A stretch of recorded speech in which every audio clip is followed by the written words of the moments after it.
Hi, I'm Ava.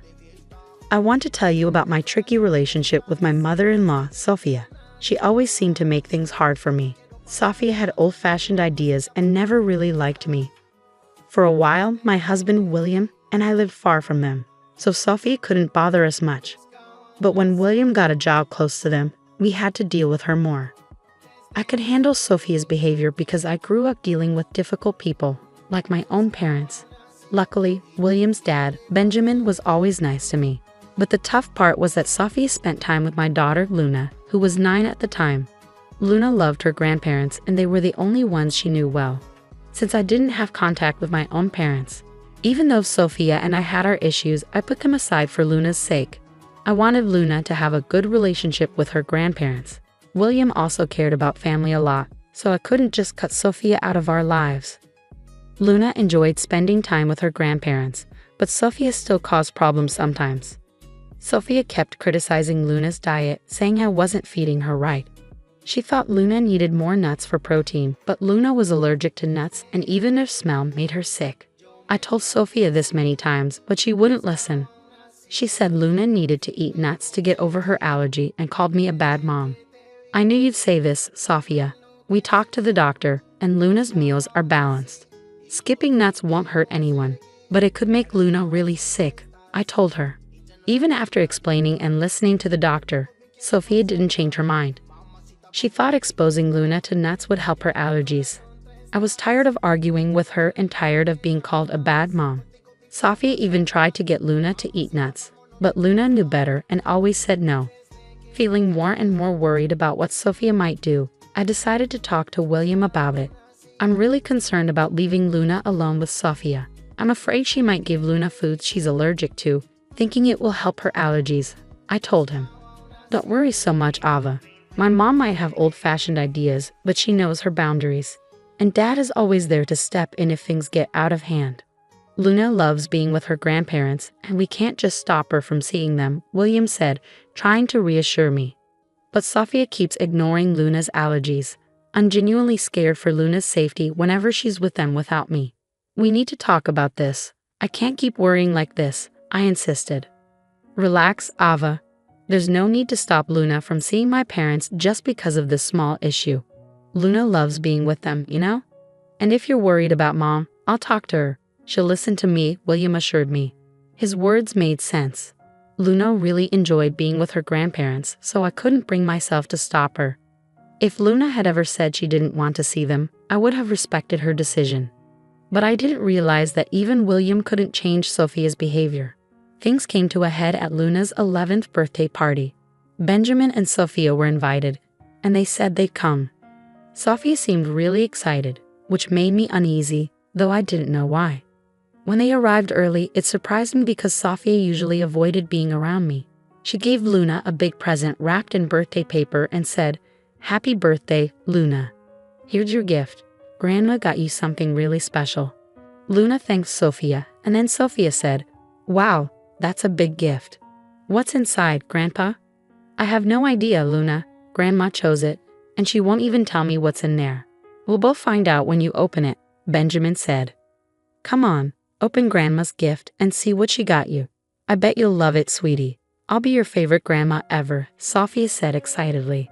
"I can't wait to see what you got me, Grandma. I'm so excited. We'll open all the gifts after we cut the cake, Luna. Let your friends arrive, and once we finish the cake, you can start opening the presents," I suggested. "No, Luna needs to open my gift before cutting the cake. That's why I came early to give her my special present," Sophia insisted. Despite feeling suspicious about Sophia's behavior, Luna seemed genuinely happy to get such a nice gift from her grandma. The big, heavy package made Luna even more excited, and she couldn't wait to see what was inside. She wanted to start opening her presents once all her friends were there. I agreed to let Luna open Sophia's gift before the cake, as Sophie said it had to be done that way. I didn't want to upset Luna on her birthday, so we went along with it. But little did I know what a disaster it would turn into. Luna and her parents were let down by the one person they trusted. Sophia not only ruined Luna's birthday, but also turned everyone against her. When Luna opened the gift, she found a big cake with her name on it. She was happy for a moment, but then she passed out. William and I rushed to her, scared and confused when we saw her throat swelling up. In shock, I watched as William hurried to get an epinephrine shot while someone else called the police. Knowing exactly who was behind this, I confronted Sophia, demanding answers. "What on earth did you put in Luna's cake? What's in it?" I asked, my voice shaking with anger and fear. Sophia pretended she didn't know anything, saying, "I didn't do anything, Ava. It's just a regular cake. I don't understand what's happening. Maybe something you did caused Luna to faint. You've been neglecting her nutrition despite my warnings, and now she's paying the price. Don't try to blame me. Luna was fine just a moment ago, and now she's having an allergic reaction. Tell me what you did to her, Sophia. I hope you didn't mess with the cake. You need to own up to your actions and take responsibility. Look at Luna, she's turning blue." I snapped back, ignoring Sophia's excuses. Focusing solely on Luna, I hurried over with the epinephrine I always kept on hand for emergencies. Although Luna's swelling went down a bit, she remained unconscious. It was clear that she needed to go to the hospital to fully recover. The room was filled with worry for Luna. Tears welled up in my eyes, and even William looked close to crying. Sophia, who was already in tears, seemed scared. In that moment, I decided to cut open the cake to see what was inside. What I found shocked me to the core. I demanded answers from Sophia, questioning her sanity for putting nuts in the cake. "Sophia, what were you thinking? You ignored my warnings and put nuts in the cake, putting Luna's health at risk. How could you be so careless?" "I only wanted to help Luna, not hurt her. I didn't like that Ava was so strict about Luna's diet. While it's true Luna might have reactions sometimes, I thought gradually giving her nuts could help," Sophia argued. My frustration boiled over when I confronted Ava, saying, "Are you crazy? Our daughter is allergic to nuts. She could have died from this reaction. Who gave you the right to decide how to handle her allergies? Look at the mess you've made. I'm Luna's grandma, and I have the right to take care of her. She'll be fine. You're all overreacting. You're just trying to scare me for no reason. I'm sure this is all part of Camilla's plan to make me look bad. But listen, Sophia, if things go my way today, you'll be in big trouble. Right now, all I care about is Luna's health," I said firmly. Just then, the ambulance arrived with paramedics. They took care of Luna and took her to the hospital, with us following closely. The doctors told us Luna would need time to wake up and would have to stay at the hospital for a day or two. We were all overwhelmed with emotion. I broke down in the hospital, finding comfort in William's arms. After calming down, I called Benjamin to let everyone know that Luna was no longer in danger. When I hung up, I turned to William and expressed my anger, saying, "I'll never forgive Sophia for what she did today. She could have put our daughter's life at risk." I've been thinking about how serious this is. It's unbelievable. Something I wouldn't have believed if I hadn't seen it myself. My mom has become someone I don't even recognize anymore. She did all of this just to make me look like a bad mom. She acted like she cared about Luna's happiness, but she never thought about how dangerous it was for Luna. Even after everything, she still says I planned it all. Today showed me how far my mom will go to make you look bad. I'm so sorry I didn't see it sooner and didn't do more to keep her away from us. I need to protect Luna from my mom's bad influence. I failed as a husband and as a father. William was starting to realize how serious the situation was, and Benjamin, who had always been a good grandfather, was clearly affected by Sophia's actions. This time she went too far. Even though she'd gotten away with things before, we weren't going to let her off easy this time. We decided then and there that we couldn't let Sophia keep hurting Luna. Her actions were a threat to Luna's safety, and we couldn't allow her to keep causing trouble in our lives. Sophia was no longer welcome in our family. We were determined to protect Luna and make sure she grew up in a safe and loving environment. It wouldn't be easy, but for Luna's sake, it was a decision we were ready to stand by. Following a heartfelt discussion, my husband and I quickly made a decision while Luna was still in the hospital. It was time to head back home. Benjamin, Sophia, and a few other guests stayed behind, eager for updates on Luna's condition. This gave us the perfect opportunity to address Sophia's actions. When we got home, 4 hours had passed since the incident. In the living room, we found Benjamin scolding Sophia while she seemed indifferent, busy on her phone. The untouched birthday cake sat sadly beside them, a painful reminder of what had happened. Despite my sadness, I held back my emotions. When they noticed us, Benjamin and Sophia hurried over. I just got an update, I said. Luna is in good hands and she'll recover soon, although she's still unconscious. The doctors are hopeful. Thank goodness, Luna will be okay. I was so worried, but it looks like everything's fine. It wasn't even a big deal. Luna will be fine, and her nut allergy will go away soon, Sophia declared. In that moment, William unleashed his anger on Sophia, scolding her for everything she had done. Benjamin joined in, expressing his disappointment, and the guests, visibly shocked, stared at Sophia with disapproval. I, too, was filled with rage. I've had it with you, Sophia, I declared. We've given you so many chances to change. Even after your actions put my daughter in the hospital, you show no remorse. This is it. You will never be allowed near Luna or our family again. You're banned from this house. You can't tell me where to go. Your son won't cut me off for no reason. I won't let you keep me from my granddaughter just because we don't agree on how to raise her, Sophia shot back. No, Mom, William replied firmly. You're not welcome near me or my family ever again. Dad can come here anytime, but not you. He's the only sensible grandparent Luna has. He's done his best to keep Luna safe. But today you put Luna in the hospital and acted like it was the right thing to do. I can't let someone so heartless be around my daughter. Sophia couldn't believe her own son was turning against her. She had always trusted William to support her, not realizing he was being rational, unlike her. Even the guests started criticizing her.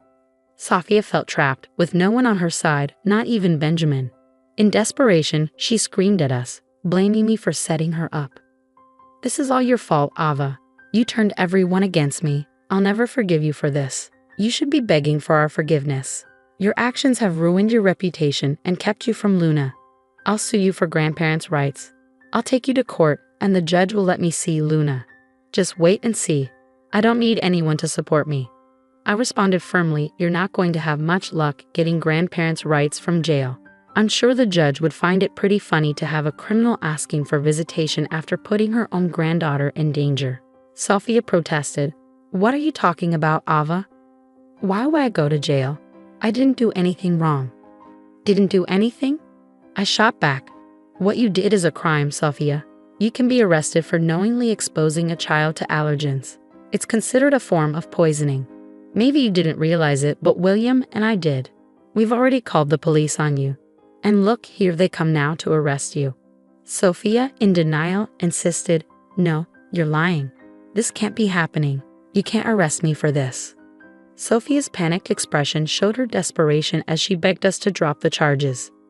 Tears flowed down her face and she started to panic. Just then, 2 officers came in and told her she was under arrest. She clung to our hands, begging us not to send her to jail. William remained unmoved, telling the cops to take her away, while I gave Sophia a cold look, showing that her deceitful game was over. In a last attempt, she turned to Benjamin for help, begging him to do something. Benjamin, please. You can't let your wife get arrested like this, she pleaded. But Benjamin stood firm, saying, when my wife does something truly terrible and shows no remorse, I won't protect her. I've warned you for years to change, and you never listened. Today, you put our granddaughter in danger. I was only trying to protect her, not realizing it would hurt her so badly. Please, Benjamin, I'm your wife. You have to help me, Sophia pleaded desperately. But William stood by his decision, saying firmly, Sophia, I've already cut you out of my life. It's the right thing to do. And I plan to do the same.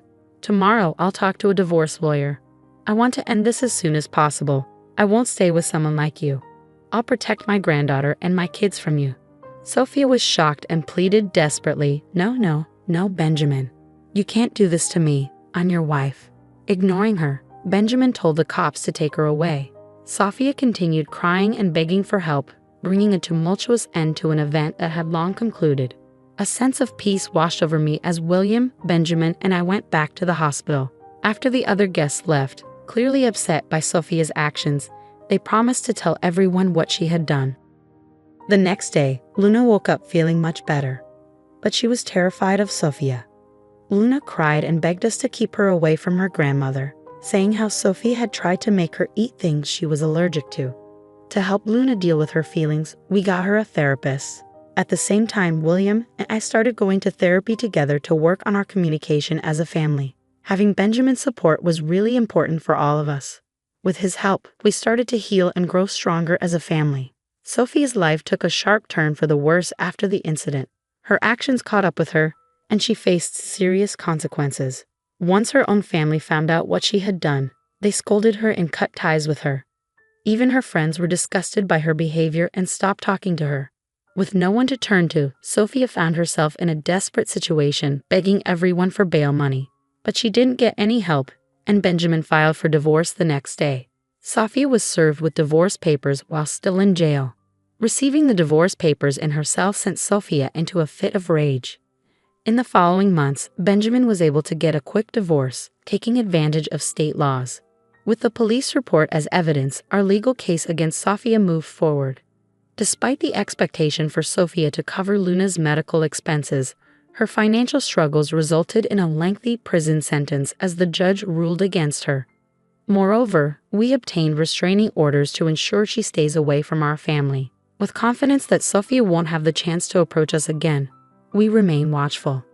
But if by some chance she tries to cross the line, she'll encounter the fierce protection of Mama and Papa Bear, who are determined to do whatever it takes to keep Luna safe.